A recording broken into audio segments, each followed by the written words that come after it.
સુરતના અનેક વિસ્તારોમાં ખાડાઓ પડેલ હોવાથી સુરતના લોકો ત્રાહિમામ થઈ ચૂક્યા છે, ત્યારે સુરતના હજીરા વિસ્તારમાં પડેલ ખાડાઓ તથા બિસ્માર રસ્તાઓથી ત્રાસી ગયેલ હજીરાના સ્થાનિકો દ્વારા ઈચ્છાપુર 4 રસ્તા ખાતે વિરોધ પ્રદર્શન કરવામાં આવ્યું।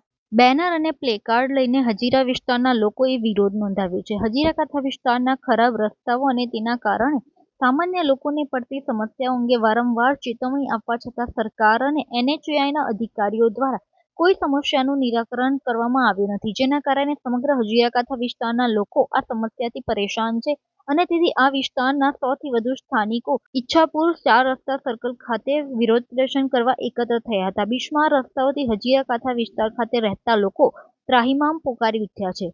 ઈચ્છાપુર 4 રસ્તા ઉપર હજીરા વાસીઓ એકઠા થઈ વિરોધ નોંધાવ્યો હતો। સ્થાનિકો દ્વારા સમસ્યાઓ અંગે વારંવાર રજૂઆત કરવામાં આવી છે, તેમ છતાં આજ દિન સુધી સમસ્યાનું નિરાકરણ કરવામાં આવ્યું નથી, જેના કારણે સમગ્ર હજીરા કાંઠા વિસ્તારના લોકો આ સમસ્યાથી પરેશાન થઈ ચૂક્યા છે। આ વિસ્તારના 100 થી વધુ સ્થાનિકોએ હાથમાં પ્લેકાર્ડ અને બેનર લઈને બિસ્માર રસ્તાઓ નજીક પ્રદર્શન કરવા ઊભા હતા।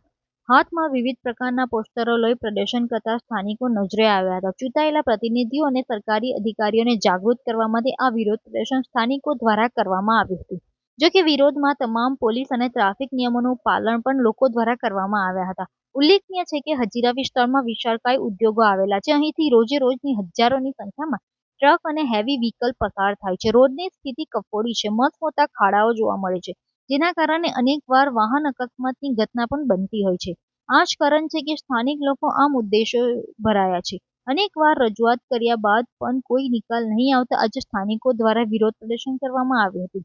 હજીરા કાંઠા વિકાસ સહકારી મંડળી લિમિટેડના પ્રમુખે જણાવ્યું કે ચૂંટાયેલા પ્રતિનિધિઓ અને સરકારી અધિકારીઓને જાગૃત કરવા માટે આ વિરોધ અમે કરી રહ્યા છીએ। અમારા વિસ્તારમાં નેશનલ હાઈવે પસાર થાય છે, હજીરાથી ધુલિયા સુધી જાય છે। દુઃખ સાથે કહેવું પડે છે કે આ વિસ્તારમાં બિસ્માર રસ્તાઓ અને ખાડાઓના વિરોધ માટે આજે અમે એકત્ર થયા છે, ત્યારે જે સર્કલ પર અમે ઊભા છીએ ત્યાં સુરત મહાનગરપાલિકા દ્વારા છેલ્લા 2 વર્ષથી NOC ના આપવાના કારણે ઓવરબ્રિજની કામગીરી શરૂ કરવામાં આવી નથી। દીપક પટેલ, પ્રમુખ શ્રી હજીરા કાંઠા મંડળી।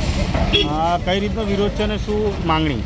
સાહેબ, અમારા જે નેશનલ હાઈવે જે છે એ સુરત હજીરાથી ધુલિયાનો નેશનલ હાઈવે સરકાર દ્વારા બનાવવામાં આવ્યો છે, પરંતુ સાહેબ અમારે દુઃખ સાથે કહેવું પડે છે કે સરકારી અધિકારી અને અમારા વહીવટી અધિકારી તેમજ રાજકીય નેતાઓની અણઆવડતના કારણે આજે સમગ્ર હજીરા વિસ્તારને આ રોડના ખાડાઓને બાંધમાં લીધું છે અને એના વિરોધ માટે આજે અમે હજીરા કાંઠા વિસ્તારમાં અહીંયા આગળ બેનર લઈને વિરોધ પ્રદર્શન કરી રહ્યા છીએ। સાહેબ, હજીરા વિસ્તારમાં આ જે આપણે સર્કલ પર ઊભા રહ્યા છીએ, આ સર્કલ પર સુરત મહાનગરપાલિકા દ્વારા છેલ્લા 2 વર્ષથી NOC ન આપવાના કારણે આજે ઓવરબ્રિજ નથી બન્યા અને એના કારણે સમગ્ર હજીરા કાંઠા વિસ્તાર હેરાન થઈ રહ્યો છે।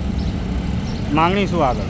જો સુરત મહાનગરપાલિકા દ્વારા ટૂંક સમયમાં NOC આપવામાં ન આવશે અને અમારા રોડનું શોર્ટ ટાઈમમાં બાંધકામ ચાલુ ન થશે તો અમે ઉગ્ર આંદોલન છેડીશું અને જરૂર પડશે તો અમે રસ્તા રોકો આંદોલન પણ કરીશું।